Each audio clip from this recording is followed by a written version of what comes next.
I'm Holly Constant. And I'm Maddie Hockaday. We really love Parks and Rec, and we really love behind-the-scenes details.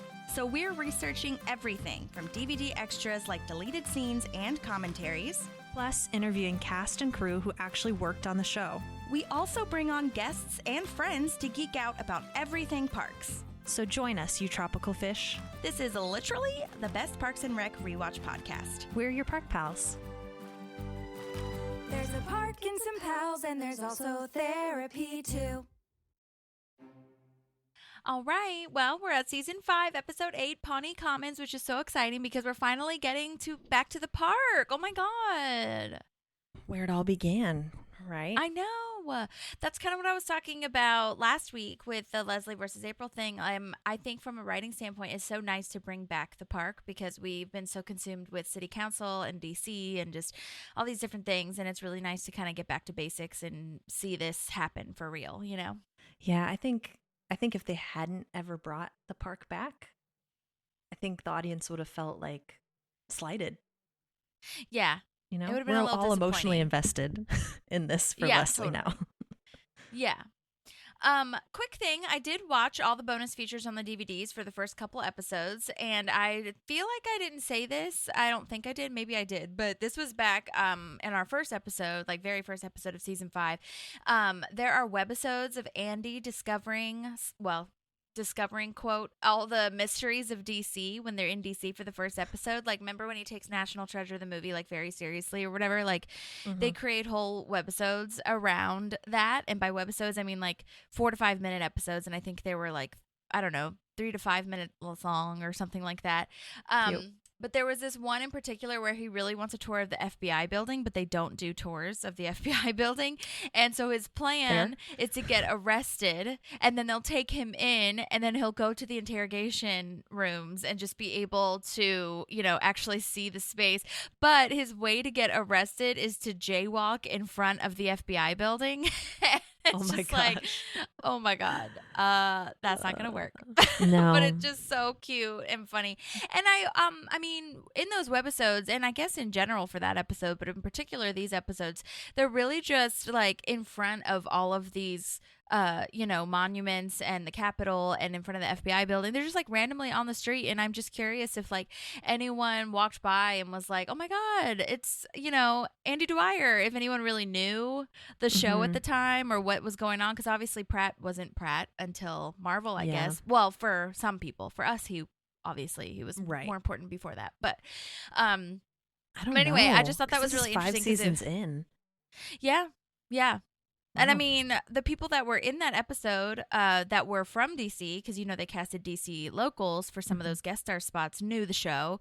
So I was just curious if anybody was like, oh, my God, because DC is a city, obviously. And if I saw somebody like on the streets of Nashville, like filming something and whatever, which is not uncommon, you know, you could be like, oh, my God. So anyway, that was just a thought I had.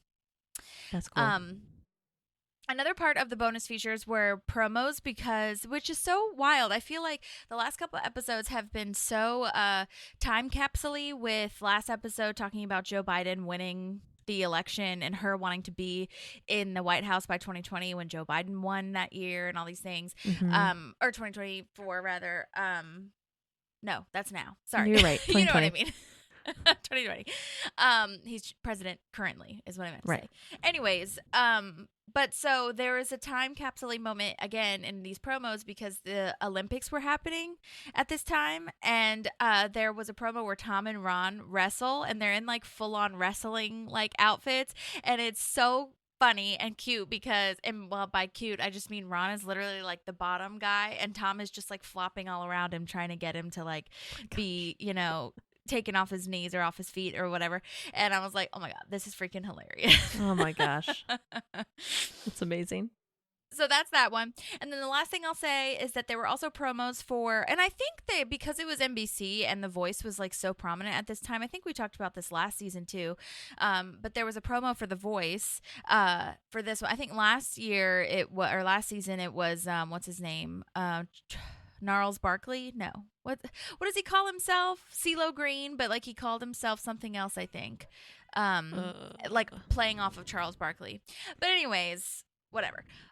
It was him, and then I think that maybe that was the album name or something. Regardless, now they have one with Usher, and I think we did talk about this, but Usher was a voice on The Voice, you know what I mean? A judge on The Voice or whatever. Yeah. And I did record some of it because I thought it was really funny and cute because they're so obsessed with Usher. And I'm just going to play it for you and see like if you can tell. And then I took some pictures too because it's just really funny. Okay. Oh my God, Usher, what are you doing in the Parks Department? Can I call you Usher? What about Ursher? What about Ush? Usher's fine. You got a U-turn. Okay, so we know that you're new to coaching on The Voice, but the key is the spinning chair. When it turns around, you have to make sure you have a look. Why don't you show me what you got? They A actually have smile a chair is there. literally the best way to convey happiness. That's good. I like that. Oh, your smile's way better. I have nothing that I can teach you. How did I get in this chair? Let's not worry about the how. Let's focus on what's next. I'm Donna. Oh. I'm sorry. Why am I apologizing to her? She has that effect. What are you doing? That's April. I'm like an explorer, like from the 18th century. Land ahoy! And it goes on further than that, but I just thought that was a nice little mix. I have my to show gosh. you the Donna one, though. Yes, He please was like, do. how did I get here? Oh my gosh. I love He's it so literally much. sitting in her lap. For those of you that won't see this on Instagram or whatever, I'll post it on Instagram. And he's just like, what is happening? And Oh, I love then it. when Andy says, I'm like an explorer or whatever, he's literally standing on the chair, the voice chair. That's exactly what I imagined when he said, Yeah. I'm an explorer. Yeah. Yeah. And then they're like, be careful because that turns, you're going to fall. And then lo and behold, obviously he falls. Yeah. And it's just really hilarious to me. There's a couple more pictures that I took later on. Oh, here's the picture of the wrestling. Oh my God, I didn't realize I took a picture of that. Yes. And yeah, you can see Tom is just like flopping all around, and Ron literally stays in that position the entire time, and That's everybody's amazing. just watching them. Oh my gosh. Oh my gosh. Okay, well, I have some more pictures and things to show you later on, but I just wanted to share those because those are just really fun to me. Yes. Oh, that's so cute. I love the voice, the coordination with the voice. It's cool. I know, and they bring the chair in every time for those promos, so I think that's really funny. I don't think they do fun stuff like that anymore. I mean, maybe they do. I don't watch network TV as much as I used to, but I don't think they do those kinds of promos. But maybe they do. Maybe I'm just missing it. I don't know. Yeah, that's possible. Yeah, I like you. I hardly ever watch network TV anymore. Yeah.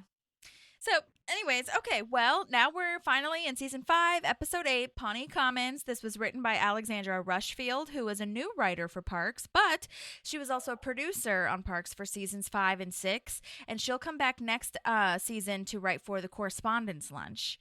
And she's also worked on Love, the TV show Love, which we talked about last week because the business show that asks Ben to be a political correspondent, who Tom is trying to get, like, be a business profile or whatever, that guy wrote and starred in Love, the TV show. So there's some crossover there.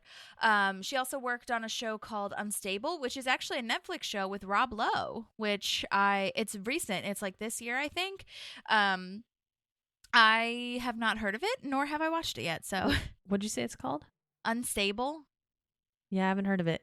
Yeah, it's him and this other guy in the poster. So I didn't look up what it was about, but it is Rob Lowe. So, she also wrote on Friends from College, which, oh my God, if you guys haven't watched that show, it's so, so good. Keegan, is on it, and, a couple people that cast is so good, and it's just so fun.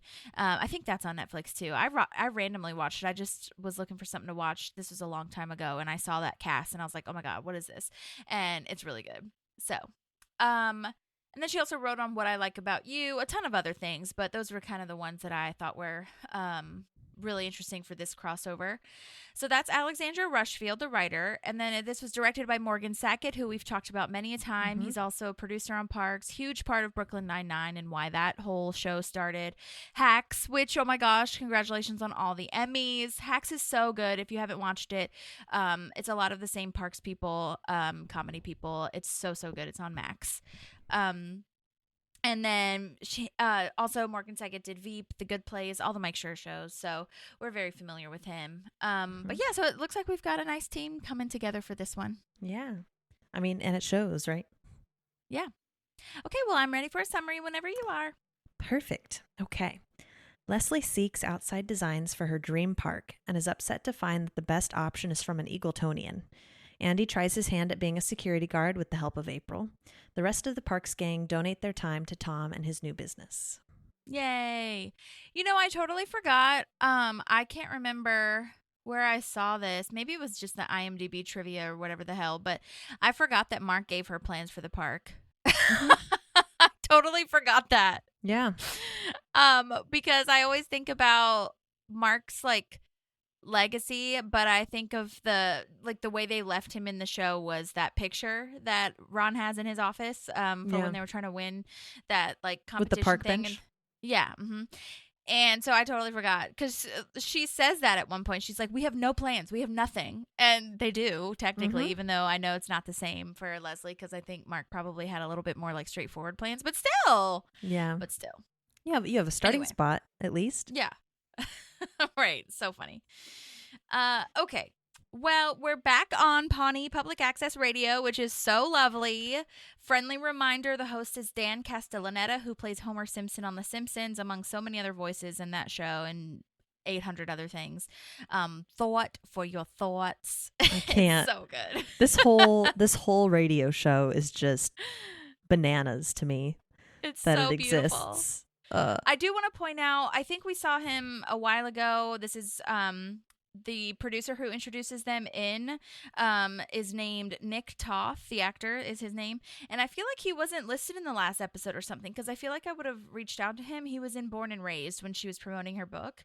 But anyway, he's been in a lot of things too. There's a show called Sherman Oaks that he was a really big part of. That show Mom with Chris Pratt's ex-wife, actually. What's her name? Anna Faris. Anna Faris. Desperate Housewives, and both him obviously and Dan Castellaneta have such perfect voices for this, and they both do voiceover work, so it was so well casted and just really great. I reached out to his agents, and it was kind of last minute, to be honest, like as far as when I got around to reviewing the episode, so I'm gonna reach back out to them because I would love to hear from him and see what that audition was like, you know? Mm-hmm. Oh yeah. Also, I'd really love to see the opera about pear-shaped women.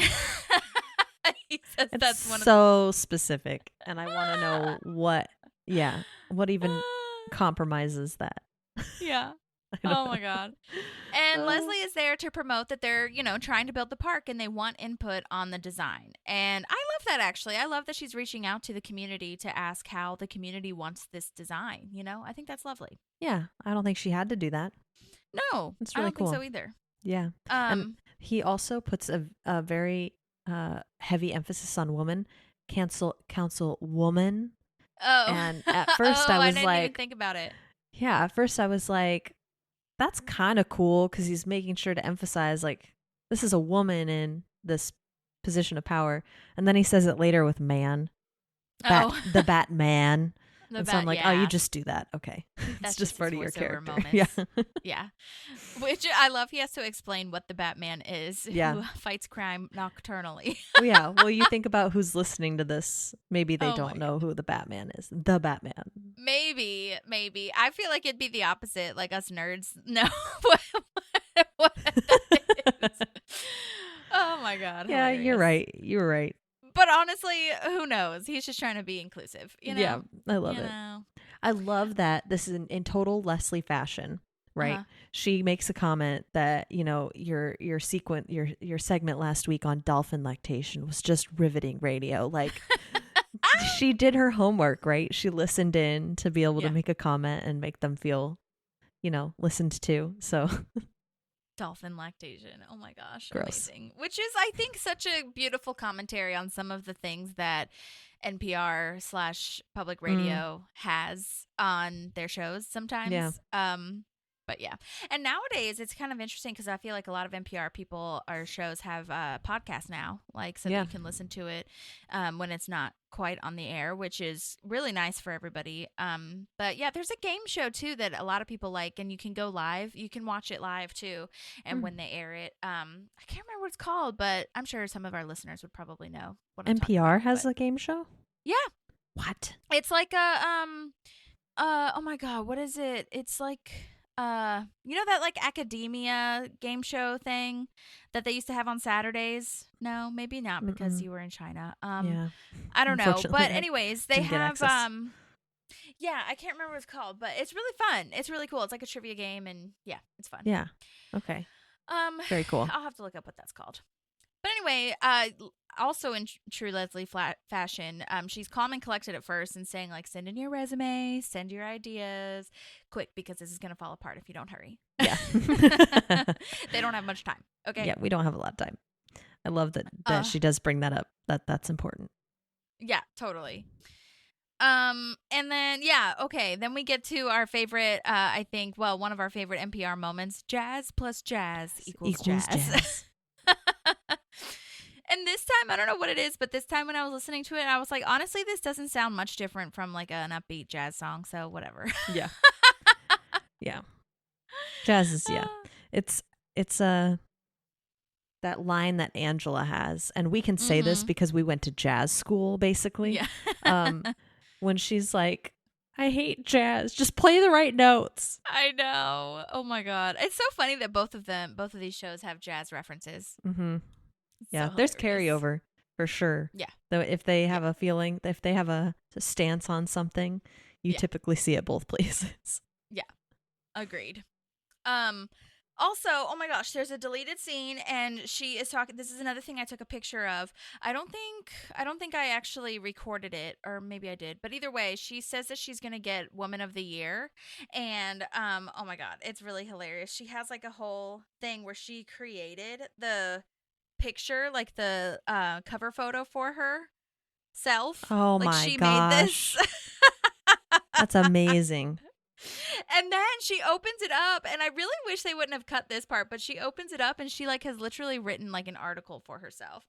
And Joe Biden is in it, and it's like she has the picture of her and I love it. Ben. She's holding it up. Oh my God. Oh. Biden his time. VP clings to hope that nope says nope.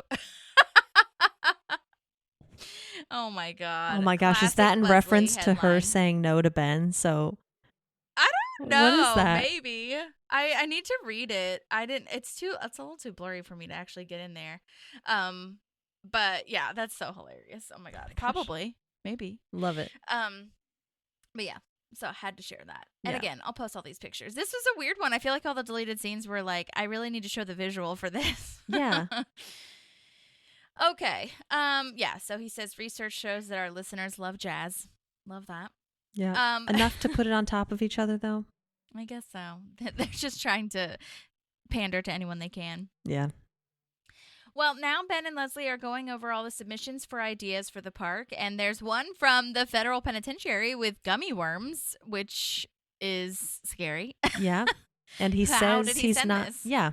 He says he's not guilty in the letter, and then the literal title of the park is "I'm guilty." Right. I noticed that too. It's so funny. And then boy. Ben pulls out this submission that's beautiful, well thought out, perfect. It's like, first, Leslie loves it. There's great shrubbery. It's like so perfect to her. I will not change my mind, she says. Yes. But then, like you said in your summary, she finds out that this person who sent this in is from Eagleton, and she's like, oh, I've changed my mind. Immediately. Yeah. And we also, like, again, this is why this is a really nice episode, because this is bringing back the Eagleton rivalry that we also haven't heard from in a while. I think it's really fun that they're bringing that kind of back to basics as well, you know? Yeah. That's crazy. And crazy to me, my brain just lost my train of thought. Oh, no. Sorry. Yes. Sorry. Here it is. Okay. Okay. That he has all these accolades, right? Like this guy. He went to the Royal Academy of Architecture or whatever, which why does Europe have to title everything the Royal? Okay. Anyway.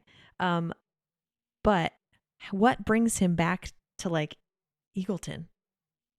I mean, I think that is one of the first things also that we could talk about how much Leslie and him have in common. You Yeah. know, they're both from these smaller towns. Eagleton may be a little bit bigger, but like they've had experiences other places. And now I mean, Leslie not as much probably, but she does know. And she says, like, I know this isn't Paris. I know this isn't like the most beautiful place ever, but I choose to be here. Right. And I just think that's really beautiful too for both of them to kind of have that background. And I think because like we're talking about this clash between the Pawneeans and the Eagletonians, is he has this broader worldview of, and that's why he doesn't lean so heavily into the competition, right? Because there's no other Eagletonian that would have willingly given a good design to this idea. Like he's true. So it's an interesting dynamic that we're getting here from this rivalry. Yeah, I totally agree. Well, and then Ben says, you know, let's at least go meet the guy and see what he has to say. And Leslie kind of reluctantly agrees, and we're going to get to see that in a moment. But before that, go ahead. Are you going to go on to the next scene? Yeah. Okay, because I want to comment that it never says that this isn't a work day. But you can tell. It's Saturday. Yeah, but you can tell, right, from their clothes. Like, I don't think you have to wait until you find out that Andy's, like, there's no one else in the building. Oh, yeah. Mm-hmm. You know, like, they do a good job. For sure. Although Ben, I noted, I was like, Ben's wearing basically the same shit he would wear at work. But Leslie's, you know, in this, like, button-down flannel, like, looking thing and jeans. Like, I think the wardrobe did a good job being like, this is not a work day. Right. Yeah, totally. Because they don't say it, right? Or did I miss it? No, they don't say it. They don't say it. The only reason I was confident about that is because there's a deleted scene, which I thought was really funny to bring up. Speaking of this, that he was like, it's. I think Leslie was saying like, it's so nice that we get to like be together like during the work time and on weekends. It's a Saturday, and Ben was like, I'd really love to go see a movie sometime. That might be nice on a Saturday. Not work for once. And then she was like saying it was kind of sad because she kind of like laughed at him and poked fun a little bit of like, oh, that's so funny, like what a waste of time, we wouldn't like that. Aw, poor Ben. I know. Yeah, that reminds me too, like of when he has to set the boundaries of when we're not at work, we don't talk about work, right? You know, like when we're not at work, we're husband and wife, and this is how we live our life. Because she doesn't do so great with those boundaries. Yeah. Let's see. Yeah, and you're right about the wardrobe. I feel like Ben usually is in like, I mean, he is usually in something similar, but he's mostly have a like jacket in ties too. And ties, or like slacks or something. So that's nice to see their like everyday clothes too. Mm-hmm. Yeah. Okay, now moving on to Rent a Swag. Are you good? I am good. Okay. Well, Tom is showing everyone where Rent a Swag is going to be. It's pretty gross and disgusting, but it is pretty gross. You know, it's awesome to see how it grows though, and like where it all started. Well, and look at Tom. There's already so much growth. He knows why he chose the location, right? He has reasoning behind it. It's not a fucking huge warehouse that he's breaking the bank on, right? Like he was smart about this. We're already seeing a turnaround from Entertainment 720. And I'm really proud to see this. Me too. Yeah, I wrote that too. I love that Tom is taking it so seriously. Like he's talking about the good foot traffic, no metered parking, good fiscal range. And Donna notes that's a good vocabulary term, good use of fiscal. It's a total change from what we saw Tom with business Tom before, you know? Mm-hmm. Yep. Side note, I had to look up what cravats were because I did not know what cravats were. I also don't know. What are they? Well, they're neckties, like old English neckties. Like if you can imagine what they wore in Bridgerton. Like if you see, if you Google cravats, like obviously you'll see that. But yeah, they're like neckties, like kind of like a mix between a necktie and a bow tie. It's like these kind of wide ties. And that's what he was talking about, how he was like, so if you see a kid with a nice cravat or Louis Vuitton cravat or whatever, like just know, you know who to thank. Yeah. Me and Louis Vuitton. For making dope ass cravats. Right. And I don't know that now that I'm thinking about it, I don't know that I've ever seen him wear one, but he has them for whatever event. It looks like he's probably bought some extra, unless he really is this as crazy as we think he is. Mm-hmm. I hope he's bought some inventory. Oh, yeah. I didn't even think of that. I don't know, honestly. Yeah. I don't know. Because at the end, there's a lot of clothes in there. Yeah. I mean, he did say he practically brought his whole house there, so it could be his. True. I don't know. Yeah. Yeah, great question. I'm sure they had to, like, well, maybe not in the lore of the show, but for them, like, in the, background, behind the scenes vibes, I'm sure they had to replenish what they would have assumed Tom has.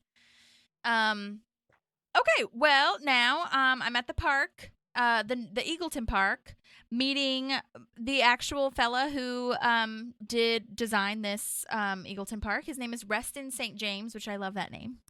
Wonderful choice for an Eagletonian. The St. James is the cherry. It's great.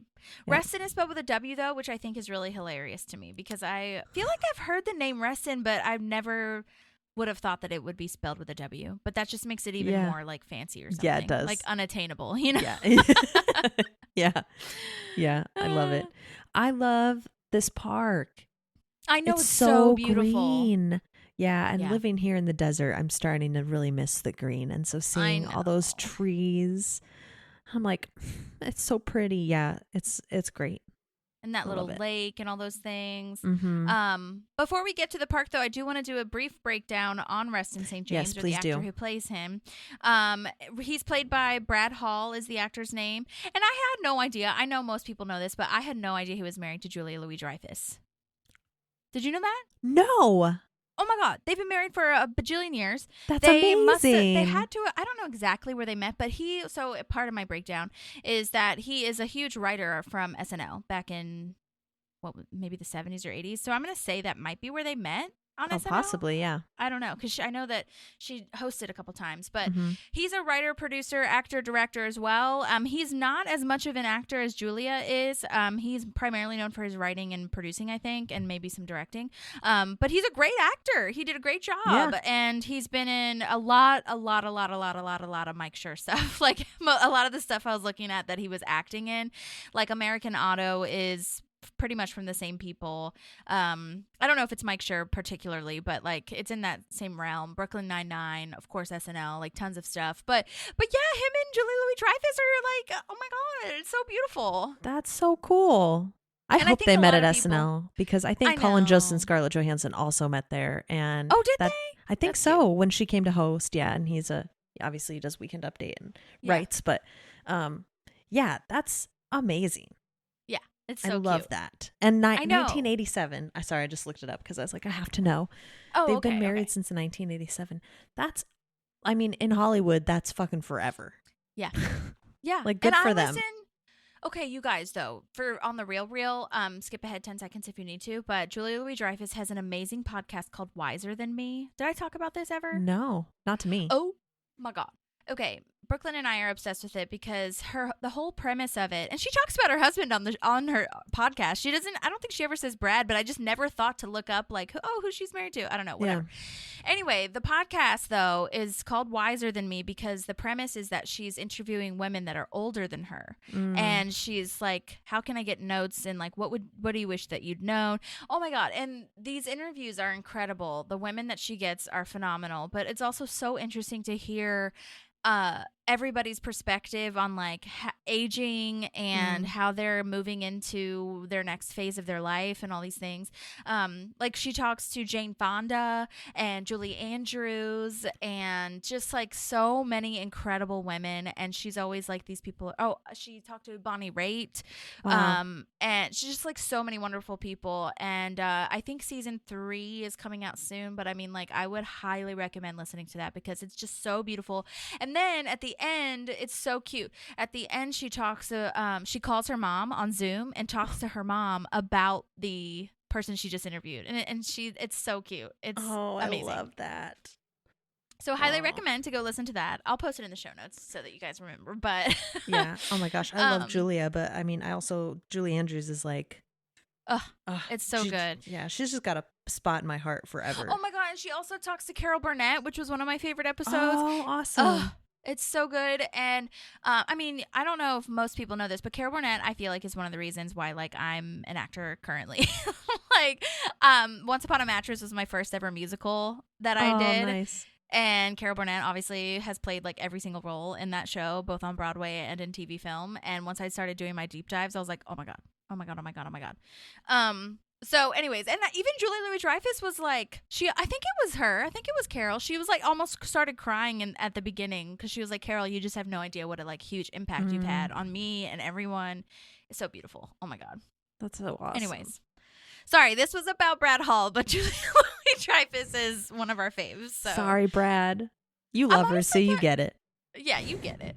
I can't. I'm honestly kind of surprised that she never was on Parks for anything. I wonder if she was doing, like working during that time. I'm sure she was, but because she had the show in the 2000s with the Old Adventures of New Christine, or New Adventures of Old Christine, something like that. And it was a really good show. My mom and I watched it. So, anyways, but Brad Hall, thank you for your service. Okay, I have this as a note, and then we'll get back to talking about the park. I don't know. I have this like thing in my head, which I think is so wrong, but like, I don't know why. I had this in my head that Wreston St. James kind of reminds me of Ted Danson in The Good Place. I literally have that note, have that Holly. too? Yes. And I was like, are they testing him so that he can be cast in The Good Place as Ted Danson's character? Because they do that a lot. I remember Scrubs did that with Courtney Cox before they did Cougar Town. Courtney Cox came on, and then they were like, oh, this works. And so I was like, are they we watched doing Cougar that? Town together. Yeah. With yeah, our great wine. show. Oh my God, great show. Yeah, and I was like, are they testing him out to see if he would be for this role? And now wow. I could see that and I looked it up, but I didn't really like deep dive it. I'm sure I could, but I just wonder because like if you have Ted Danson, I feel like and Ted Danson agrees. It's like, okay, we'll just go with you. So I wonder which came first. Like, I don't know. Because wait, when did The Good Place happen again? Like, when, it was what year was that? 2012, maybe? Hold on. Was it? Oh, this says 2016. Is that when it's? Oh, yeah. Oh my that's when it gosh. started, 2016. Yeah, okay. So that was like well after 4 years, where 4 we're years at right later. now. Yeah. So maybe not. But he totally I don't know. I had it in He- my yeah, head of he like, looks are so they much like him. testing him out? When I think of Ted Danson, Brad Hall's face also comes to my head. Mm-hmm. Yeah. Totally. So Yeah. I could totally see him. I'm wondering why they didn't put him in The Good Place, honestly, just because of like, I don't know. Whatever. I'm sure there's so many moving parts with that regard. But anyway, I'm glad that you agree. Yeah, 100%. Well, his glasses and everything. Yeah, it's know the what I'm whole saying? look. Yeah. Yeah. And his whole energy, his whole vibe. Yeah. And we're basically in the good place here, like Yeah, at the Eagleton right? Park, you know? And anyway, and Leslie, I feel like, is being Kristen Bell's character and being like, okay, bitch, what is the secret here? Yeah. You know? So, but like you said, going back to the park, okay, sorry, everyone, but not really. The park, like you said, it does look like this royal garden or something, you know? Like people have parasols and there's like Yeah. that, there's like redcoats people riding horses, and there's that beautiful like lake with the lily pads and the Chinese structure or Asian looking structure that looks so peaceful. Chinese pavilion. Yeah. Yeah, it's so beautiful. And The pond with the lily pads, the perfect Yeah. lily pads. the perfect lily pads, the segways. Oh my Yeah, God. the segues. I know. Do you know where this was filmed? Because this is my question for you. Because Yes, it was filmed. I got a really nice, spoiler alert, I got a really lovely email from one of the guys who picks up or actually the only guy who picks up the trash that Leslie throws down. And he told me that this was in Huntington Gardens in Los Angeles. Okay. So this is a real place, you guys, if you guys want to go visit. Okay, so I need to go. 'Cause- Yeah. Yeah, beautiful. 100%. It's so beautiful. I'm sure they added some stuff, but I don't think they added much. I got to say Yeah. that. So, yeah, and it is really like, it's really sad. Like, as much as the rivalry is like a thing, it's, you know, whatever. It's really sad that Leslie's being very rude and inconsiderate, like saying it's a dump and she's underwhelmed. And I was just like, Leslie, come on.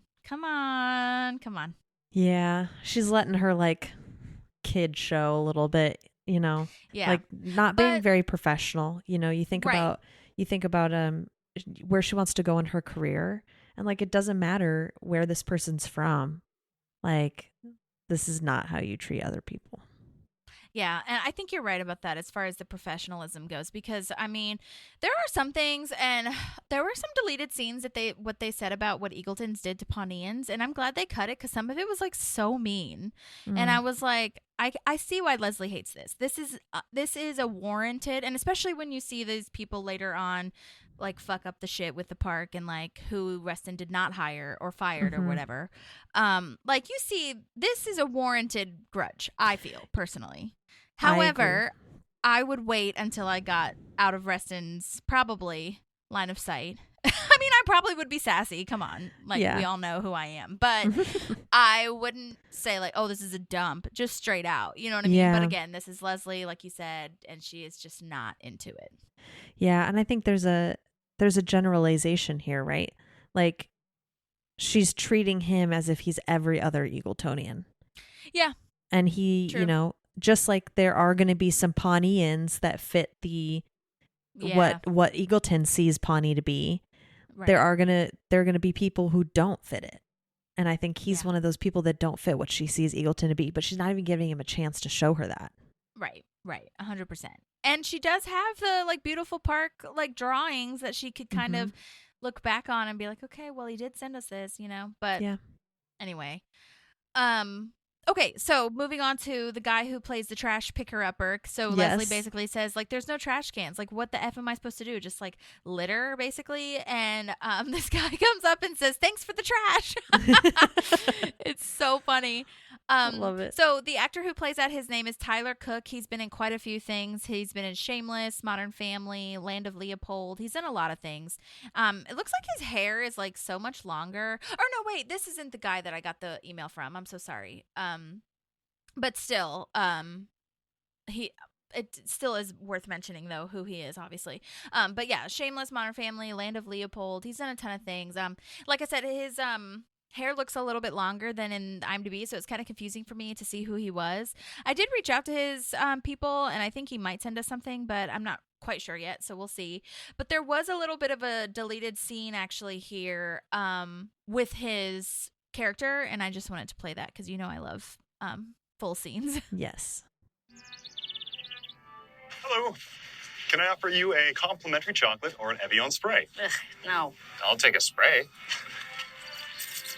Oh, that's terrible. Bye. Well, come on, I'll take you guys. It's just really funny to me too because, oh my gosh, there's so many things, like so many thoughts I had. Number one, I forgot about the music playing in the background. How fancy is that? Okay. So fancy. Yeah. Number two, the fact that Leslie turns down candy, chocolate. Red flag. Oh, she's really in a mood. Yeah. Okay. Something's going on. And then the other part is like a spray of Evian. That is just so freaking funny to me and so beautiful and well written. Like, oh my God. It's just so hilarious. It reminds me of the bar that Tom takes everybody to for the bachelor party. Oh yeah. Oh my God, totally. Can I chisel your aromasphere? This is the wrong way to drink alcohol. Yeah. That's so true. And that's coming up, I think. It is. I'm so excited. Episodes. I love that episode so much. Fun. All right. Well, so that was Tyler Cook. Thank you. That was really funny. I just love his energy too. He's just like, thanks. Okay, bye. It's just amazing. Ben is so entranced by him and it's by Wreston and is so into it. 5 Mile Grounds, but I like to call it Wide Smiles Abound. Because of all the smiles. Yeah. It's so funny. And then this is when they're riding the segways, and there is a deleted scene here. It's so funny. It's like, do you remember when at the gas station when people they had that little like tray of pennies, and it was like take a penny, leave a penny, like for change and stuff. Yeah. They have that for the segways. Take a segway, leave a segway. And they have and Wreston says we might have to get rid of this because people keep leaving segways. They're just so generous. And oh my gosh. Like, oh my. Oh my gosh. Yikes. Then we get this amazing like sight gag, if you will, of the Eagleton side of Pawnee. Those signs leaving and entering Pawnee is so good. Yeah. I think it's kind of obvious in the cut that those are filmed in two different places. But I think that adds to the it adds to the juxtaposition between the two. Yeah, it totally adds to the joke. Also, Phoebe has been meowing this I whole hear time, so her. I'm sure Hi, you'll hear Phoebe. her. Phoebe. I love you, Anyways. Phoebe. Crazy cat. Anyways, and now she's like on the table, so she's probably closer to the mic. But Yeah. Phoebe, can you please get She out has here? things Thank to you, love you. say. Mom. Mom. Yeah, I think that's really funny that they're both so different, and because it's literally right next to each other. Obviously, it's not going to be that much of a difference. I will say though, on my way, it's really funny. It's obviously not as wild, but when I drive to St. Louis to visit my sister, you pass through Kentucky. Mm-hmm. And you can totally tell that the roads change. Like I think that at least that portion of Kentucky is just like very concrete, not like very bumpy. And it's just really funny like how different it changes. Like immediate too. But obviously like the land around it is still the same, not like this Pawnee moment. But right, where it's like lush and then all of a sudden trash. Yeah, trash. Yeah, I love that. So what does it say? Eagleton side says "Welcome to Pawnee," and then and then it's like "Good luck with that." Yeah. Eagleton side says, "What does it say?" It says something. What does the first one say? I forgot. But basically, when you're leaving Eagleton and going to Pawnee, it says "Welcome to Pawnee." Like, good luck with that. Yeah. And then when you're leaving, I think it says like "We'll miss you" or "Come back soon" or something like that. The standard. Right. Exactly. Okay. Now moving on to Andy's job, if you're ready. I'm ready. Okay. Well, we're following up on Chris's job offer to Andy for being a security guard for City Hall on the weekends. Andy's really cute in his little uniform, and he's super bored, and he's asking April to come down and keep him company. I love that Andy has never really had existential thoughts. Like, he's so flabbergasted by these thoughts of, like, what am I doing here? What's our purpose in life? And he's never really had those thoughts before. It's just really, that's a good writing for him. Yeah, Andy. it is. And I think you put his life in scope. It's like, he probably hasn't ever just sat there and thought about things. He's probably just always filled his time with something. Yeah, you totally. know? So love that she's like, I will come and keep you company as long as I can break something. Yeah. And he's so, the delivery of of course, baby, anything, you know that. Like, yeah, I know. So it's so good. romantic. Yeah. Oh my gosh. Yep. And then, April gets down there and she has this idea for the Burt Macklin fantasy game thing because it is kind of boring and they're trying to figure out a way to make it more exciting. And that's really cute and precious for their relationship, I feel. I think she's a great wife in this episode. I think you see how she is his person in this episode. Yeah, and their friendship too. Yeah. Yeah. Absolutely. Now we're back at the park. This is where they're showing the lovely, perfect lily pads, croquet. Forgot about that. And then Wreston explains he really wants things to be immaculate. And it is wild to think about how this is just literally on the other side of Pawnee. Yeah. You know what I mean? Right. Yeah. I wonder how they'd respond if like Pawnee people just started showing up. I know, you know? Honestly. You know what I didn't see though? Are playgrounds. Like kid friendly stuff. Interesting. Good Which call. I think she'll have in her park. I think I would so. hope. Yeah. So I love that they're talking about the sewer smell and that it'll linger for another 40 years. And Leslie's like, whatever, it's fine. Like, well, it's totally fixed. It's totally fixed. Yeah. It's fine. And then Leslie kind of comes to her breaking point. Oh, sorry. Were you about to say something? Oh, no. It was a off the cuff of what that reminded me of. The 40-year thing is like the Chernobyl, like there will be radiation in the air for 40 years, but it's fine. Yeah, it's good. We're good. Yeah, it's we're fine. Yeah, so this is where Leslie kind of has a breaking point. She's finally over it. And to be honest, I mean, like I said, I'd be kind of questioning this too. But I don't think she needs to be as rude as she is, like I already said. But the question is valid. Like, why is this Eagleton dude here? Why is he so supportive of a Pawnee Park? Like, it doesn't super compute with everything we've been shown and taught and all these things. I think her concerns are valid. Yeah. And it's just like, you know, I feel like she's just trying to dig a little deeper. And he, you know, explains like he really heard the plea. He took it to heart. It spoke to him. And he says exactly what Leslie would have said, which Ben points out a little bit later. But, you know, it's about the parks are about the people. We're here to serve the people. And obviously Leslie is so blinded by her hatred and rivalry and all, and her grudge and stuff. But I'm really glad that they wrote that Ben points out that he is saying exactly what she says when she talks about parks and the people and all that stuff, you know, and being a servant kind of thing. Yeah, I love how Ben challenges her this whole episode. You know, he's still supportive of her, but he's seeing where she's being illogical, and he really steps up and kind of makes her think about it differently and whatnot, even though he has a little bit of a crush on Wreston. I know, that crush is so funny. And then this is when she says that Pawnee claimed that they needed help, and Eagleton claimed that they weren't home. A whole town claimed they weren't home. Awful. Yeah, that is awful. Sad. Yeah. And then this is one of my favorite parts of the whole episode, where the balloon artist gives them balloons that look like them. It's so cute. I think they look so great. Cute. That's what I have too. Is like those balloons are so cute. They did such a good job, I know. And she just destroys it. I know. She just throws them in the lake. I know. Which, Ben might have wanted to keep those for their house. I know. Well, I was going to say, in any other instance, Leslie would have kept them too. Oh, yeah. You know? Absolutely. She'd be obsessed with them. They look so cool, though. I love that. Yeah. Okay, now we're moving on to Rent a Swag, and Tom is genuinely complimenting them, you know, saying they're doing a really good job. And I love that Anne is kind of like, wait, what? This is weird. You know what I mean? Like, but he's learning again, right? He read the book. He read Leo Iokoko's book, and he's like, all right, I'm going to. Yeah. Tom's reading? Yeah. What? About leadership? Crazy. I love that with the Tom growth. Side note, if anyone doesn't know, Leo Iacocca is that autobiography. He is the president of Ford, in case anyone was wondering. I heard / read, maybe this was another IMDb thing, that I'm pretty positive BJ Novak's dad helped author that autobiography. Oh, wow. Yeah, because his dad was a writer, which I knew, but I didn't know the extent of that. So, and for those of you not familiar, BJ Novak, Office writer / what's his ass? Ryan Howard. Office. Yeah.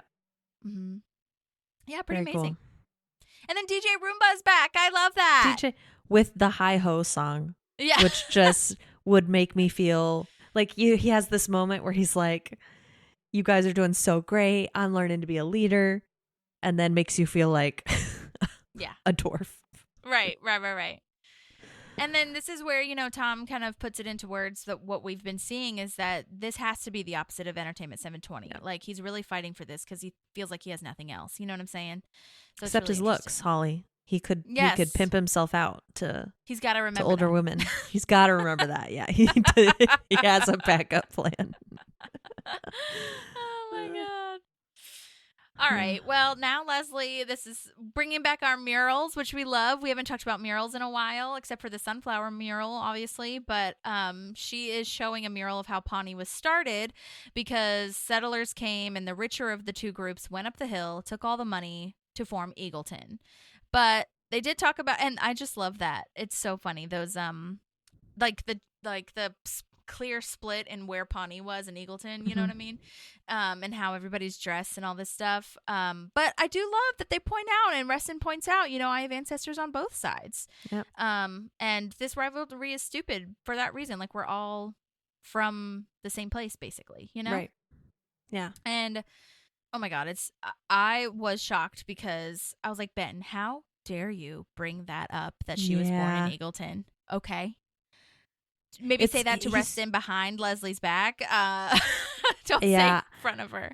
In my head, he's trying to gain some brownie points with Mm-hmm. Wreston, and he's trying to put them on a level playing field. But you know how Leslie feels about that. I mean, it shows in her response. How dare you blame me for the sins of my mother? It's just so aggressive. Ben. But yeah, it was just not a great call on Ben's part to bring that up. Yeah. I see and where he's then- coming from, but Oh, yeah. read the room, bro. 100%. Yeah, 100%. Well, and because of her little outburst, this has been kind of the breaking point, I think, for Wreston now, where he's like, look, I'm really trying, but I don't know if this is a good idea because we are just not vibing at this moment, and I don't know if this is going to work. And then Leslie becomes super hypocritical. I love that Ben points that out Yeah. because she's like, say what you will about Pawneeans, but we never give up. And Ben is like, we literally have a mural called The Pawnee's Many Surrenders. So brilliant. That is so good. And Oh, I'm okay he's with him listening bringing to that me. up. Yeah. Yeah, 100%. Oh, my see, God, listen I to me love that. now. Great. Right, exactly. Oh my God. They sound like an actual bickering married couple in this episode. 100%. In a couple moments. It's great. Oh my God. And I did want to bring up a deleted scene here. Actually, I wasn't really super sure where to put it, but they do take Wreston on kind of a tour of Pawnee to kind of show him, like, the nature of Pawnee, and not nature like trees, but nature. Yeah. Well, maybe that too, but like the status of where Pawnee's like big events happened. For example, we're showing him the bread factory, which I love. They're bringing up so many different things that we talked about in previous episodes. But basically, they show the site of where that bread factory burning down happened. And there is like a little memorial to it, but it's like, it looks like a gravestone, but it's like also burnt down kind of. And Wreston, it's really funny. It's such an improv, like heightened thing that the writers are doing, where the Wreston, I think, was like, oh, so the memorial got burned down too. Like, this is, or no. He says, this is all that's left of the bread factory. Like, that's so awful. And he's like, no. And Ben is like, no, there was actually another fire, like right on the memorial area. I was like, oh my God, I love that. Oh my gosh. More history for us. I love it. Yes, exactly. But anyway, I kind of like that. I mean, I know why they deleted it, I guess, for timing, but I do like that they're kind of taking Wreston around to see, the culture and what he could incorporate into the park and all that stuff. So he was really a little bit more well-versed in what Pawnee is and who the people are, Yeah. So, anyways, okay, so now we're back with Andy and April. And we're making the Burt Macklin fantasy come to life. And April is tied up. Andy's interrogating her. Oh my God, April's pretending to be the daughter of Hitler with an accent. And oh my God, it's so wild. Yeah, it's a lot. Are they? Yeah. It looks like they're in Anne's office to me. Oh, I didn't even think about it. I just assumed they were. I didn't even think about it. I just assumed they were randomly in the Parks Department somewhere. Yeah. But they could have been in Anne's office too. Yeah. I don't know. The only reason I thought they might not be in the actual parks department is because that's where Leslie's been hunkered down all day and the lights would have been on. Oh, fair. Yeah, you're right. That's probably true. Yeah, there's So- there's somewhere random in City Hall, I bet. Yeah. It could be Anne's office. We haven't done this in a really long time, the favorite line thing, but I really do think my favorite line in this episode is, "Don't you do it, Hitler. Don't you dare fall in love with me." You're too good, Macklin. The accent. She does such a great job of It's making so it like funny. not spot on, but like good Right. enough, Right. Ugh. Right. It's so funny. And then they start kissing and April turns the tables on him and she runs away. It's so fun and cute and weird. And this is like basically kind of reliving the bucket list moments where she's like, tied up with Jerry or whatever, about to be killed. And it's just like so fun that they do these little action moments. It's very cute. All right. Well, now we're back at Rent-A-Swag. And did you have anything before that? No. Okay. Chris is asking Ron all of the hardware questions because he's taking woodworking lessons with Ron. And this, to me, you probably may have noticed this too, a little foreshadowing into when Chris is asking Ron all the parenting building stuff. I honestly sometimes get this confused with that. Yeah. Yeah, honestly, because it's like the same. Yeah, he looks for a metaphor and everything, right? When in the parenting part. And so here I always like forget like, oh, he's not asking for like advice on anything. He's just trying to learn. And I think it's so wonderful. I think, first of all, obviously that's good therapist advice that you shouldn't rely only on working out. You know, you should have other things to do. And I think that's good because what happens Have if you other break your hobbies, foot? yeah. Right. Like you got to have another like outlet, right? Right. So, so I loved that. And I love that Ron obviously has taken the time to do it for him. And I know it's something that Ron loves, but Ron typically loves to do the things he loves by himself. Right. So I think it's really sweet that Ron is I do helping too. him. And I think it's nice to see that balance too, because there is a balance of him being annoyed, Ron being annoyed, but like he's still teaching him in the same way. And then I think at this point he's just like, okay, just go off and do something. Yeah. Well, it's so funny. He's so proud of himself. It's a staircase that leads nowhere. Yes, exactly. It's so good. I love it. Yeah. And then I was thinking too, oh my gosh, can I just say, I feel like it is so nice that everybody decided to help and pitch in. Like, I don't have any coworkers right now anyways. Maybe my last job, maybe I would, but I don't know if even then I would, or if they'd even ask. But, you know, it's wild to have your coworkers come and give up a Saturday to help you with your business venture. That's why in the summary, I used the word donate. They donated their time, right? But I do think they're friends too, outside of work, but it's just they didn't have to do this. Right. You know, the fact that any of them showed up is really, really, really cool. Yeah. And I actually do have a deleted scene. It kind of busts that bubble a little bit, but which is I think why I'm glad that they cut it. But he passes out like a little booklet of like the mission statement and all these things, and he has $100 to each of them for helping him, and that would have been like so much like that, like nice to see, like, oh, he budgeted that part in, and that's why he doesn't have as much money. Like he's really trying to get their work paid for, kind of basically. But I do like that they cut that, because then with the pizza party, quote unquote pizza moment, like it makes more sense, I think, without that. And it is a little nicer because, and it heightens the anger of like, I just gave up my whole Saturday and I get basically half a slice of pizza, like with no toppings. Cheese is a topping. Cheese is a topping, Jerry. It's not the topping I want, Tom. Oh my God. All right. Well, back with Ben and Leslie. Ben is trying to point out that Wreston and Leslie are alike, like we talked about. They have a lot of similarities, and they talk about Parks and being, civil servant very similarly. And he asks, like, who he sounds like, right? And then she says, Idi Amin or Lord Voldemort. Did you look up who Idi Amin is? No. It's so bad. Uh-oh. And it's really like so dramatic, and Leslie shouldn't have said it. That's why they put Lord Voldemort in there. To 100%. Soften the blow? Yes. That's why I didn't look it up, because I was just like, oh, okay, it's probably just another villain like Voldemort. Idi Amin is a dictator from Uganda, and he's considered one of the most brutal leaders in history. It's believed that 300,000 people were either killed or tortured during his presidency. Oh, and my he was gosh. one of the worst torturers in our time. Oh, yeah, they should have taken that out. That feels and icky. Most people don't know who that is. I feel maybe he was like more prominent, I think, during this, when this was aired. But I was like, Leslie, that's fucked up. That's really some far. Fucked up shit. So I was like, oh my God. And it's Edie, I-D-I. Not that it really matters, but the way she pronounced it, I was like, who the fuck? And then Amin is the last name. But I was like, oh my God. Wow. So that's why they say Lord Voldemort. Okay. That's rough. Whew. We got Hitler and Idi Amin in here, but Hitler's lessened because Andy and April are saying it. You know what I mean? Like, they don't even know what the fuck they're talking about, really. Right. So, anyways, speaking of which, after Ben says that she needs to apologize to Wreston, Andy runs in and asks if they've seen Hitler. Yeah.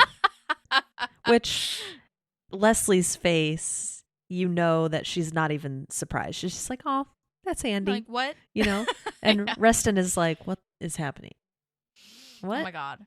And and right before that, but also just in general during this time, Ben is kind of making a valid point of like, do you want the park or not? If you don't want the park, then okay, we can say goodbye to it forever.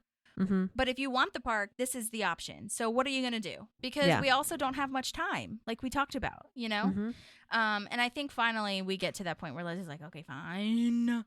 And then this is where our little run of the apology comes in after Ben says that, okay, we'd love for you to design the park, but Leslie has something she wants to say to you. And I love this because, and love this meaning, like, I'm pretty positive I've done this before. Like, maybe, I don't know if it's been in public or in front of people, but I'm like, when I'm feeling nervous or anxious or something, it's totally a different thing. But I'm like, they're a human being. You're a human being. We're good. Yeah. We're on the same level. Yep. You can do it, and I can do it. Yep. Oh, my God. And she just cannot get the words out of sorry. Yeah. She can say apologize, but she can't say I'm sorry. Yeah. Which I think is a very distinct thing. Yep. I agree. It's and crazy. Then she's drinking Canada Dry. Drink Canada Dry if your mouth is dry. Which, do you remember we did a whole deep dive on ginger ale back in the day? Yeah. And Canada Dry was not the one that they used. They used Verner's because it was in the vending machine. So I think that's really interesting. But we'll see. Verner's actually works comes for the back Joe later in Collie. this episode. Yeah, you're right. It does. But Verner's comes back in this episode, which we'll talk about in a moment. Oh, okay. Okay. Anyway, yeah, drink Canada Dry when your mouth is dry. That's really funny. Yeah. This is insane to me. Like, it's so insane that she can't do it. it's like a kid. Yeah.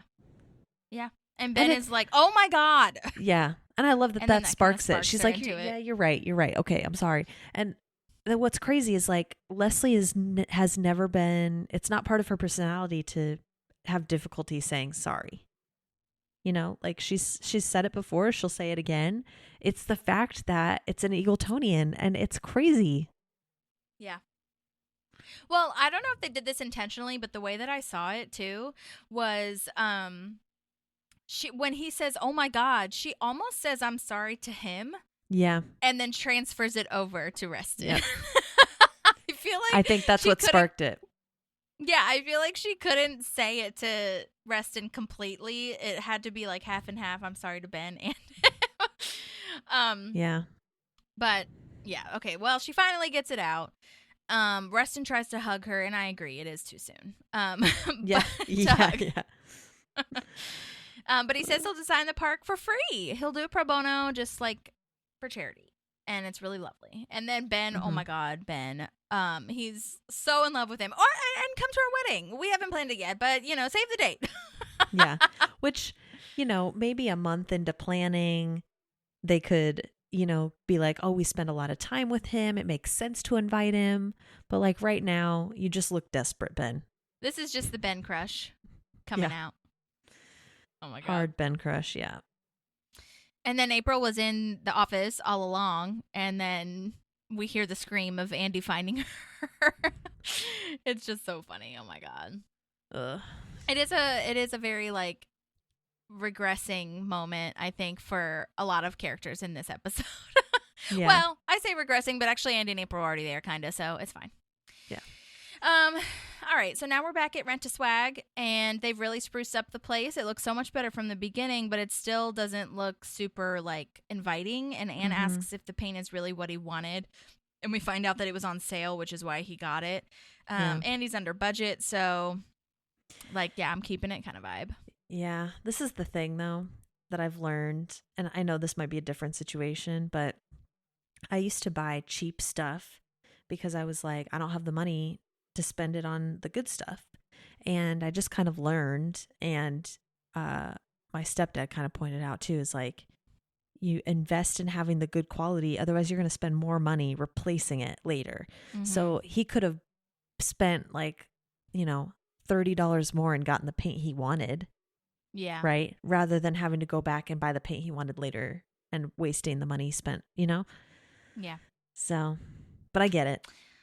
I know. I get it too. I really do. But I mean, everyone's kind of agreeing that it doesn't look super great. It just looks kind of boring, but it looks better. But, that's Tom just doesn't care at this point. He's kind of like, well, it's all that really matters is that I didn't do the same thing that I did for 720. So I'm good. You know what I mean? Yeah. But then he brings out pizza to reward everybody. And this is where everybody's like really freaking out. And Verner's is here. The ginger ale is here with the pizza. So we did bring back the ginger ale. Nice. But then this is where, oh my God, Jerry is so weirdly mad. Like, you're fucking with his food, okay? Yeah, this apparently is the snapping point for Jerry. Yes. Love it. And I mean, it is sucky. Like after they spent Yeah. all day and hard work fixing the place up, and there's not even like a good reward or like a thank you after. You know what I mean? Like, Yeah. but Yeah, it feels meh. it's okay. Yeah. Now we're back to Andy and April, and they find this little kid that's lost, and Andy, for some reason, stupidly, I guess, but whatever, thinks that this is part of the game and freaks this little kid out. Yeah. But then April points out, like, nope, bad call. Yeah. Like, that's not what we're doing here. She reins him back in. Yeah. Yeah. And then they try to help him find his mom, and I love that Andy opens up the broom closet, like supply closet thing, and is like, And I love also like that subtlety of like he says she's probably not in there, as opposed to like, oh, not in there, you know? Yeah. It's so funny. I do want to do a little bit of a breakdown on Joey, the kid. Yeah. His name is Teo Briones, and I think that's how you would pronounce it. He's been in quite a few things. It seems like a lot, and he's still working. I'm not as familiar because I think a lot of the projects were geared toward his age group, which is younger than us. So, like, I think some Nickelodeon stuff and some more, like, teenagery vibes. But I think that's wonderful, and great job to him. Yeah. All right, That's awesome. so... Okay, oh my God, this is the awful scene. I hate this. It's so sad and so angry. So awful. People from Wreston's office come to show the park that Wreston came up with. It's this little model. And it's cute that Ben is sad also that Wreston isn't there. Like, all right, I guess we can do it anyway. So silly. Yeah. Ugh. I hate it so much. Yeah. Because it's a joke. But it's not a joke at all. Like, it's not funny. No, it And they hurts my heart. They have drool buckets, food trucks, public showers, and instructions for those that have never showered before. There's a little swallow. Yep, there's a little swallow in there. That little model is whatever. I read somewhere that they think that that's a replica of John Travolta's character in Hairspray, but I don't know if I Yes. see it. I saw that too. I can see it, but I don't think it's. I don't know. The actual I action didn't really figure. Like I can see where they get that, but it doesn't look like it was like made from, Oh. from the Yeah, show. and I mean, even if it was, like, I don't know, it didn't seem like super relevant, but yeah, whatever. The important part, to be honest, is the little swallow, like you just said. Yeah. That they got that. But I love Leslie's anger / vengeance voice. Yes, agreed. She gets really deep and dark and scary. You have 5 seconds to get out of here, or I will rip your throats out. Warranted. Even Ben is mad. Yeah, good I for love him. that Ben gets mad because Ben was like so gung-ho about this whole thing, and he throws it in the trash. Also, I don't know if you noticed, but that thing of him like catching the board because it like pops back out of the trash can, like I bet that was not like meant to happen, no, but like I think he's that, saving character so well. Yeah. And it just was followed mad about through. Yeah. I love it. Mhm.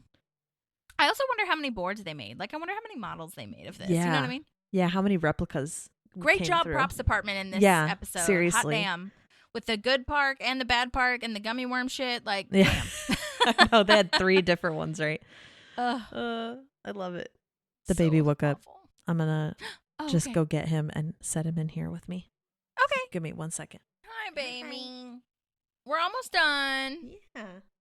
Okay, well, I don't really know where we ended, but I did want to just do a little breakdown on these people that were the Eagleton people. So the gal who plays this Eagleton meanie lady is named Jessica Barth, and she's been in a lot of things. She's actually, I know you've seen this movie, but I've never seen Ted. Have you seen that movie? I Yeah, she definitely was- recognized her. Yeah. I think she had blonde hair or something in that one. But she was in Ted 2, Get Smart. She's also oh my gosh, I reached out to her. I hope she reaches out to me. But she's also the founder of this thing called Voices in Action, which is an organization that promotes equity in the entertainment industry. And they mentor survivors of domestic violence and abuse, like in the industry. And they can report incidents privately. They can get legal help. They can also help with like just awareness in general. And I'm going to post a link in the show notes because I think that's really important and so wonderful. I'd love to hear more about it, which is what I asked her, but I don't know if she'll see it. But yeah. That's awesome. Good for her. Yeah. It's really cool. And then the guy who was in this as the Eagleton Man is played by Brian Fortuna, and he has been in a lot of things as well. He's primarily a dancer from what I saw. He was on Dancing with the Stars, and he was a dancer in The Aviator, and he's been in a couple other things as an actor too. But yeah, they both did a great job of being like super awful and like mean girls, and I hated it. Yeah, seriously. That was... Ugh. You know how you get invested in something and then you're like, I am also now emotionally upset? Like, that's how I felt. I was so mad.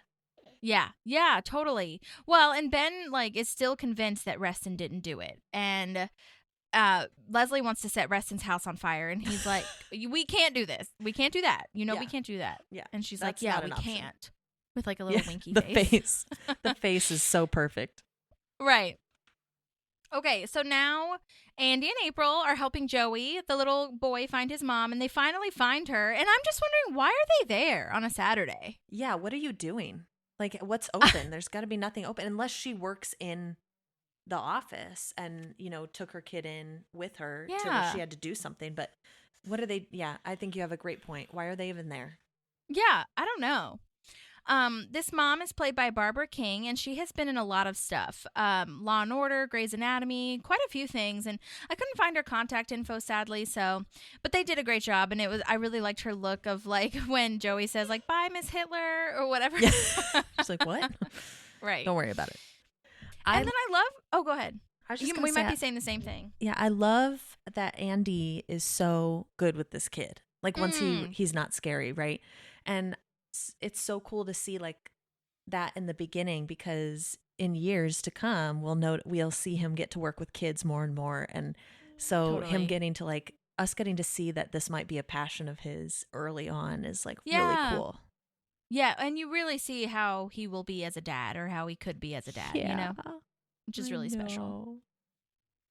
And you know, I love that April points out, like, this is a lot of like the challenge for both of these couples is kind of like parallels, not challenge, you know what I mean? Like kind of pointing out different perspectives. April says that Burt Macklin actually kind of scared the kid because Andy's like, Burt Macklin solved it and saved the day. And Andy was the one that saved Joey and made them happy.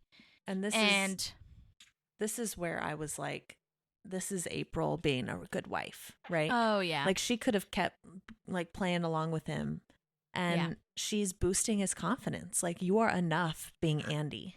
Right. Like, because this whole time I feel like he's been leaning into this persona of Burt Macklin, saying, like, I need to be someone better than who I am. Right. And that's who Burt Macklin is to him. And April being like, no, like, Burt Macklin actually was not the right guy for the job, and Andy is really cool. Yeah, I totally agree with that. And I love how serious it kind of gets too. Like, you know, April says, like, maybe it's time for Burt Macklin to hang up his shades. If you want to be a cop, like, Burt Macklin isn't the one to do it. Andy is, you know? Yeah. It's kind of lovely. I love it. Well, now we're at the Eagleton restaurant, and I don't know if anyone has seen the movie Maid of Honor with Jennifer Lopez and Jane Fonda, but it looks like this restaurant, and I thought that was really interesting. It probably isn't, but it just looked like it because it's like That's outside cool. in this like really fancy outdoor moment. You know what I mean? Yeah. I honestly thought they were back in the park, and it was a restaurant in the park. But I could very I be mean, wrong. it could be. It honestly could be. Really. There's just so many trees. Yeah. Yeah, it really could be. And it's funny because they kind of are covering up all the palm trees that they're showing, like from California. Ben asks, how are there palm trees? And the waiter says, like, Eagleton lies on top of a hot spring. We are truly blessed. Truly blessed. I love that pause Ben's before face. that. Yes, everything about this interaction is great. Ben's face, the pause before truly blessed, like, oh my God, it's so perfect. This is the actor who sent me an email. It was so sweet and so fast, and he gave me such great information. His name is Derek Bainham, I want to say. I'm sorry if I'm mispronouncing that. Baynham. That's an Eagleton last name. Yeah, totally, actually. Totally. I wasn't as familiar with what his previous projects were, just because, like, I don't think they were in my, like, time of when I was, you know, seeing things, but anyway, he sent an incredible, lovely email. He said he didn't want to send in a voice memo, which was totally fine. He says he's like more of a private person, which totally makes sense. But oh my gosh, I just have to read it, and it is kind of long, so just listen up. But it's like so worth it. And if you want to interrupt me at any point, please do, to ask questions or whatever. But he was super nice. He's like, congrats on your podcast. Looks like a lot of fun. I'd love to share a few key memories from my experience on the show. Okay, so he said he was in the transport van to set with just Adam Scott, Amy Poehler, and Brad Hall. It was so surreal. Nice. Can you imagine? I couldn't imagine that. I don't know No. how I would have made that. What a dream! What a happen. dream van. Oh my God. How do you not say And something I to screw up your also- career? Good for you, bro. And I also love, like, yeah, I also just love, like, hearing those moments. I feel like we've had quite a few guest stars say that they are in the van with, like, these famous people, and they're like, oh my God, what do I do? You know what I mean? He says, at the time, I wasn't really acting anymore, and this part sort of fell in my lap. So the day before I was at work, at this point in my career, I was show running and directing a small short form series for Disney Channel. And then here I was, sitting pretty snug, mind you, with these super recognizable people who are all so nice and just chatting about various child rearing conundrums, which Wow. I thought that was really funny. And it was wholesome and very memorable. And then he said that Amy Poehler had such a hands-on approach, or at least she did with my scene, and she actually changed my lines in between each take. She would scribble a bit of nonsense, walk over to me, like a new bit of nonsense, not nonsense in a mean way, but like a new bit of whatever, walk over to me, ask me to read it, and ask me, got it? And then walked away. And then bam, they called action. Each time the line was more intricate, like saying, we have this weather because the salmon actually traveled to mate in a different direction, or or something wild. That That's was very hard to amazing. remember. This is great because they weren't even in the scene together. Yeah. I mean, Like- she like ends up in the scene after, but not with him. Right. Yeah. Yeah, there's no interaction on screen with them. Right. That's and then awesome. he goes on to say it was terrifying, which, yeah, fair. I feel that. But it was so much fun. I kept the piece of script paper she wrote them all on, and I still have it. I love that. Oh, I would do. Frame it. Honestly, I would be like so I love hearing this because not every guest star gets that Amy Poehler interaction. You know what I mean? Like she was a producer, so she had a lot of ideas and she was always pitching things, I think, but not everybody got that like No, that's vibe. That's I pretty even hands-on direction. Yeah, I even asked Mary Faber because she had scenes with her, the Pawnee Restaurant Association Right. gal. Like, did you get direction from Amy? Were you guys like talking? And she was like, I mean, not really. I didn't get too much. And I was like, oh, okay. Okay, and then this is where he gave me the filming location. He said they filmed in Pasadena. The Pasadena City Hall doubles as the Pawnee City Hall, which we knew. Right. Our location was Huntington Gardens, perfect for Eagleton if you look it up. There was not a restaurant per se where we filmed. They just built all that and filled the place with background. Wow. So there wasn't a restaurant in real life. Okay, that's amazing. Yeah. Wow. I could see if they maybe had that like patio or something, but yeah, that's wild. Very cool. He says, I was not acting really at that time in my life, so it was nuts to all of a sudden be doing essentially structured improv in front of 5 camera crews and easily 50 or so background folks and a big crew. Gosh. Really neat experience. He says they straightened his hair. That was kind of fun. I love that. I always ask about hair and makeup because I'm always interested to see like what kind of energy they want to put towards a guest star character, you know? Yeah. Yeah, Eagletonians would have straight hair, I guess. Oh my gosh, this story is really funny. After we wrapped, I was saying goodbye to Adam Scott and made an absolute dingus of myself by telling him a story about the time I saw him do Comedy Bang Bang live at a church in Koreatown. During that Live show, at a church in Koreatown.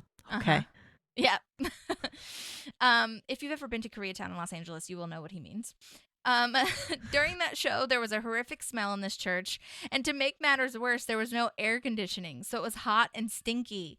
Anyway, I told him this story, and he was like, oh yeah, they found a dead raccoon under the church the next day.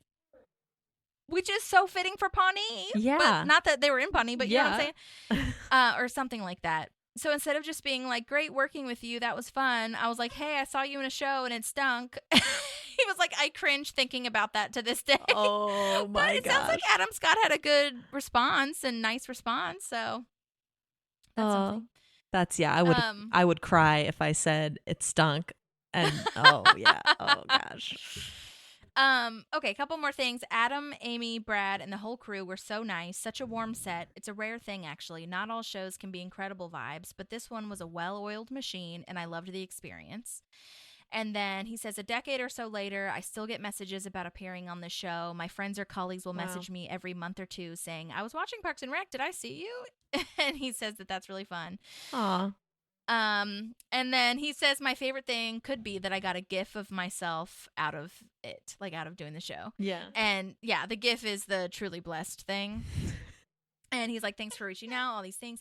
And then I was wondering, because, and he sent all that before I even asked questions. So I was like, oh my God, wow. And so I was like, one of the questions I usually ask people is how you got your job. So like, if you weren't, he's mentioned that he wasn't really doing acting. And I was like, well, what were you working on? Were you show running? I mean, I know he said the Disney Channel thing, but I was like, was that the main thing you were doing? And he said, yes, between 2010 to 2015, he was directing, show running, digital content for things that Funny or Die, which is a website, advertising, things like that. But even at that time, I had not been acting the conventional way. And then he said he played parts in his own shows. But I asked about the audition, and he said, I don't recall auditioning for this, but my mom is a talent agent, which perhaps is a funny backstory. She'll send me breakdowns often and say, you'd be perfect for this. And I always just shrug it off. But I may have gone in for this. I truly am not sure. I didn't even have headshots. So like I said, it was all pretty bizarre. At the time, one of my shows I made on YouTube, I played a casually arrogant advertising executive. And I think my mom actually sent casting some of those links, but I'm not sure. So that could have been how he got it, but that's funny because I feel like a lot of people like remember when they went in, but it was like, honestly, I don't really know. So, but I just loved all that information regardless of, what we learned from the audition. I think that's really great. And I love hearing that Amy Poehler was involved and that Brad Hall was really cool. And yeah, getting a gif of yourself in a TV show is really fun. Oh my gosh, yeah. Love what a that. life. Well, thank you, Derek, so much for sending that in. If we have any other questions, I'm sure we'll reach out. But that was like all wonderful. And a handful of guest stars have done that where I don't even ask the questions yet. And they're like, here's everything. And they mostly answer everything that I could have wanted. You know what I mean? It's so cool. Yeah. So love that so much. So great.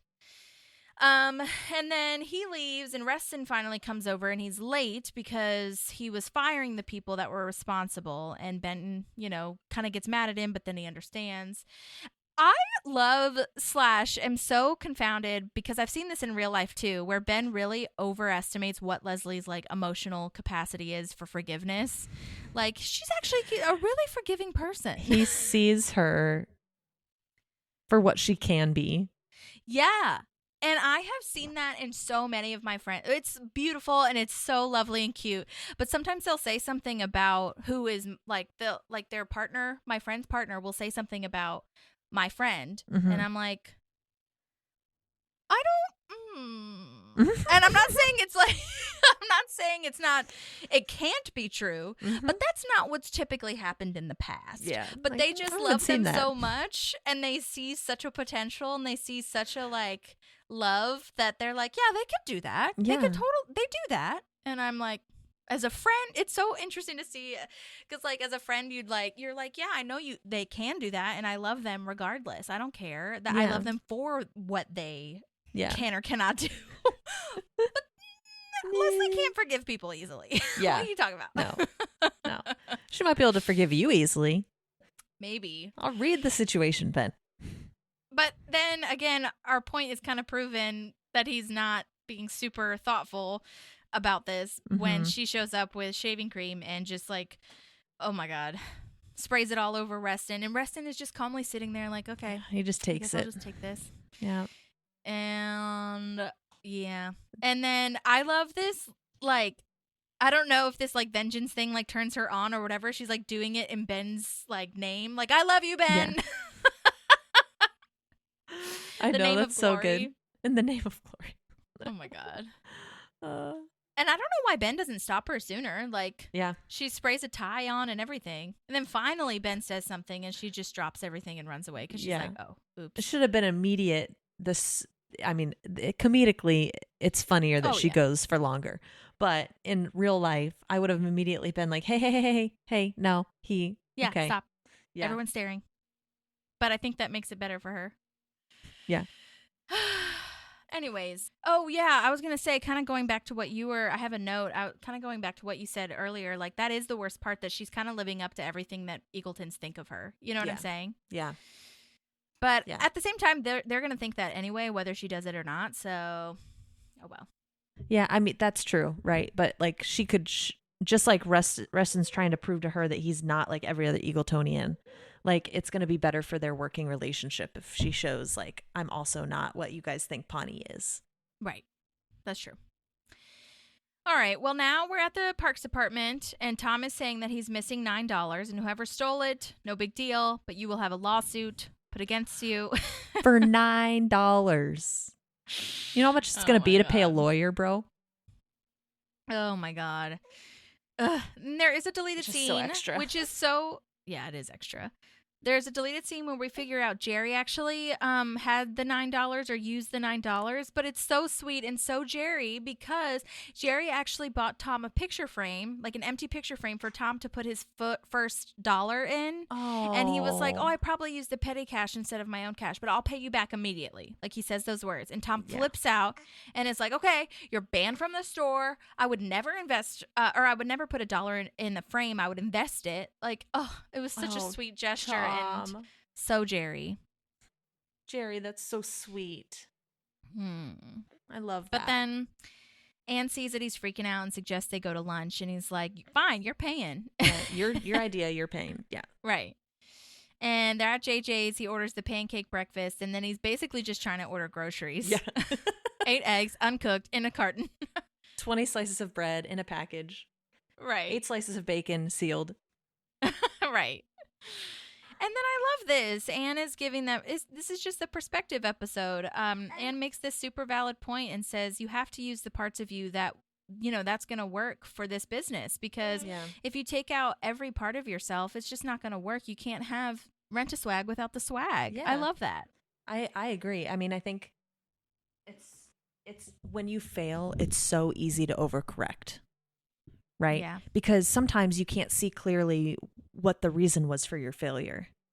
And so it's just like, well, I might as well just do everything the complete opposite. But like, I love that. I also love that she is like, I'm not afraid to step up and tell you that you're wrong.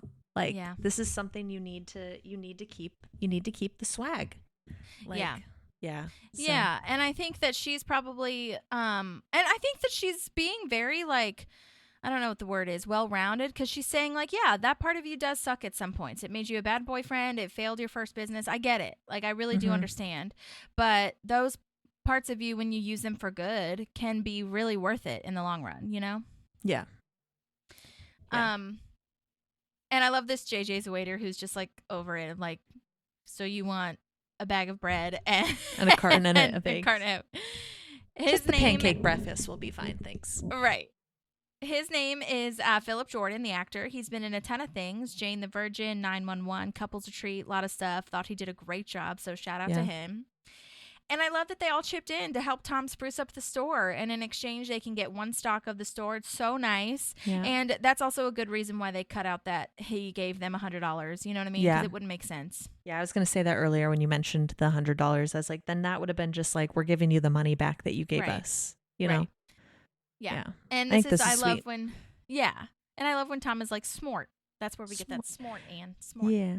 And I love it too, because I think if they had just given him the money, it could have been, you know, he could have seen it as charity, or, you know, it could have just come across differently. But the fact that she was like, we will take, you know, a share for whatever we give you. Like, that way it's not like we're getting something out of it too, because I think I don't know if Tom would be this way, but some people have the pride to be like, no, like I didn't make it myself, you know? That's true. So. Yeah, that's true. And that's a good point. I mean, I'm glad that Tom accepts it, you know? Yeah. Yeah. I also love that he's celebrating by ordering bacon, like a pack of bacon. Yeah. Like not a drink or anything, but just a pack of bacon. Yeah. Okay, well, this is the exciting part. Now we're seeing the actual model of the real Pawnee Commons. Yeah. It is so beautiful, so perfect. Everything Leslie could have dreamt of. These tiny renderings and models of cities and parks is like one of my favorite things, by the way. I love like when museums have them. Like, it's so very lovely. Cool. And I love that they have, well, for Pawnee specifically, they have the Wamapoke themed playground, food trucks, little Sebastian fountain, all the trees. That's beautiful. Everything's so beautiful. Yeah. Oh, I I love guess they it. do have a playground, huh? It's the Wamapoke playground. Yeah. Mm-hmm. Yeah. Okay. Yeah. So they do have a playground. Well, Yeah. yeah, they do, but it I didn't don't look know like if- Eagleton did. Right. Although that thing could have been huge. We could have only seen a percentage of it. Fair. I don't even know if I saw any kids there. Maybe it's, maybe they didn't have kids. Yeah. Adult only park. Yeah. I also love the detail of them being in front of the sunflower mural. I love that they bring that back for important Yeah. moments in the show. It's really special. I agree. I love that. And then this is where Wreston asks why Ben knows so much about Pawnee, because he points out that Ben's not actually from Pawnee, but it says that he says it's because he's in love with a strange goofball of a woman from this town. And I just think it's so funny that Leslie feels she needs to clarify, it's me. He's in love with me. Yeah. I think she's so proud of it, right? Yeah. That, she's turned Ben into loving Pawnee and that she gets to be loved by Ben. I think she's proud of that too. Yeah. And I think it's just so great. And I think it's, I think it opens Reston's eyes to, like there's something about Pawnee that you don't have to be from here to appreciate it. Yeah. Totally. And Leslie, I feel, can make anyone like Pawnee, I feel, Mhm. Yeah, her love for it. Yeah. And there is a deleted scene also where Leslie suggests that they go visit Partridge, actually. She's like, I know so much about your town. Why don't you know, you know so much about my town. Why don't I know anything about yours? Good job, and Leslie. I thought it would be a really good, I'm just going to play it. I actually did record this one. It's really cute. I love you. And I know I've been really close-minded about Eagleton and pretty much every town that isn't Pawnee, so I had an idea. I think you and I should go visit your hometown of Partridge, Minnesota.